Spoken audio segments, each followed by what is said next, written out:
السلام عليكم ورحمة الله وبركاته. ازيكم حبايبي؟ كل سنة وانتم طيبين وعيد سعيد يا رب علينا جميعا. النهاردة هنعمل مع بعض وصفة سهلة جدا وسريعة جدا. وصفتنا النهاردة لتبييض البشرة وتبييض الايدي والارجل، زي بياض التلج ان شاء الله. وصفتنا سهلة ومكوناتها بسيطة جدا. هنحتاج لبياض بيضة، وهنحتاج لمعلقتين من اللبن البودر او اللبن النيدو.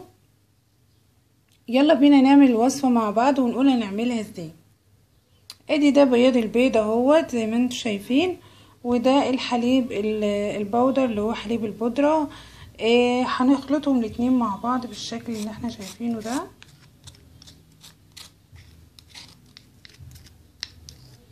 وهنقلبهم كويس جدا، هنقلبهم كويس جدا مع بعض عشان نحصل على قوام كريمي متجانس بالشكل ده.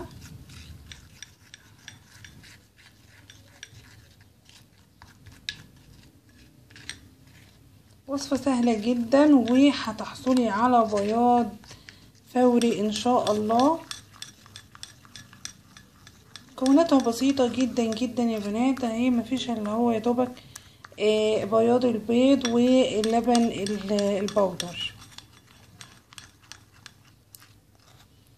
زي ما احنا شايفين قلبناها كويس جدا. كل ما تستمري في التقليب هتحصلي على قوام كريمي طبعا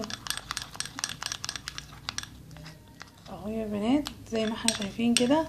هتفرديها على بشرتك، بس طبعا هتغسلي بشرتك كويس الاول بالميه الدافيه. بعد ما نغسل بشرتنا بالميه الدافيه هنفردها على بشرتنا، وهتسيبيها على بشرتك نص ساعه. وممكن برضو تفرديها على ايدك وعلى الارجل وعلى رقبتك عشان توحيد لون البشره. وهتحصلوا على نتائج جميله جدا وممتازه جدا. دي كانت وصفتي النهارده، وصفه سهله جدا وجميله. اتمنى ان شاء الله انها تعجبكم، واذا عجبتكم الوصفه ما تنسونيش في اللايك وما تنسونيش في الشير عشان الفيديو يوصل لاكبر عدد من المشتركين.